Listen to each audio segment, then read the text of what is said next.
આજે હું તમારા માટે નવી રેસીપી લઈને આવ્યો છું। આજે છે મહાશિવરાત્રી, તો તેના માટે આપણે શક્કરિયાનો શેરો બનાવવાનો છે।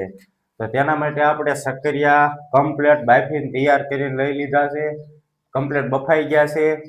અને આ છે દૂધ, આ છે એલચી, આ ત્રણ વસ્તુ અને ખાંડ નાખવાની છે। તો આજે આપણે બનાવવાનો છે શક્કરિયાનો શેરો।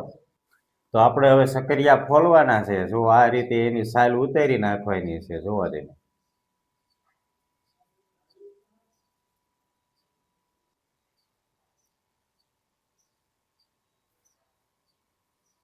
તો મિત્રો આપણા શક્કરિયાની સાલ ઉતરી ગઈ છે। તો હવે આપણે આનો ભૂકો કરવાનો છે। જો આ રીતે બધા શક્કરિયાનો ભૂકો કરી નાખવાનો છે। તો આ રીતે આ વિડીયો તમે છેલ્લે સુધી જોજો, કાંઈ ન ઘટે એવી અલગ જ રેસીપી છે આ। અને આ વરસમાં એક જ વાર આવે।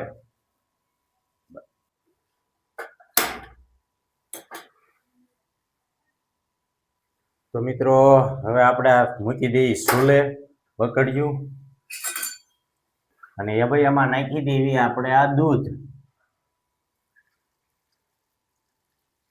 જો કે ભેંસનું દૂધ છે, કાંઈ ઘટે નહીં એવું સુપર। તો જો ભાઈ, આ શક્કરિયાનો શેરો બનાવવામાં તમારે છે ને આને હલાવતું જ રહેવાનું, તળિયે સોંટે નહીં।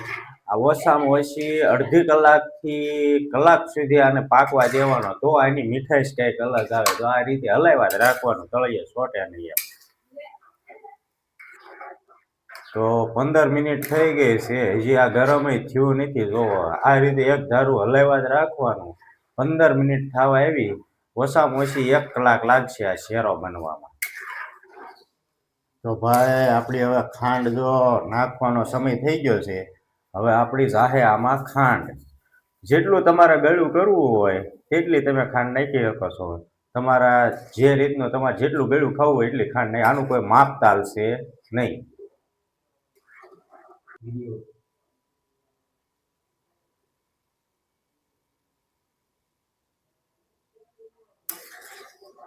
તો જો 30 મિનિટ થવા આવી છે, જે આપણે આ પાક્યું નથી, જે આપણે હલાવવાનું ચાલુ જ છે। આ રીતે એકદમ ધીમે ધીમે હલાવ્યા જ રાખવાનું, આને પાકવા દેવાનું। આ જેટલું પાકે એટલો સ્વાદ અલગ આવે, જેટલું પાકે એટલો સ્વાદ અલગ, એ તમારે એક ખાસ ધ્યાન રાખવાનું।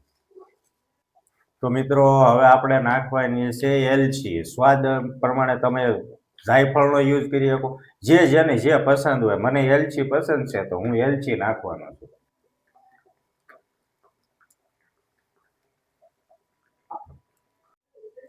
તો મિત્રો આમાં ઘી નાખવું પડે। જો આપણે એકદમ શુદ્ધ દેશી ગાયનું ઘી છે, આ ગાયનું ઘી નાખવાનું છે। જોવો તમે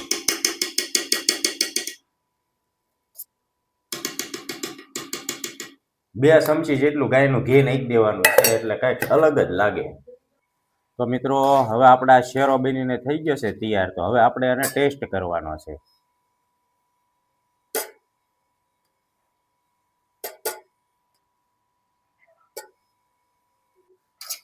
તો હાલો આપણે આ શેરો ટેસ્ટ કરવી કેવોક લાગે છે। આહા, કાંઈ ન ઘટે। આ શેરો તો તમે એકવાર ખાઈ ગયા ને તો તમે રોજ બનાવશો। આહા।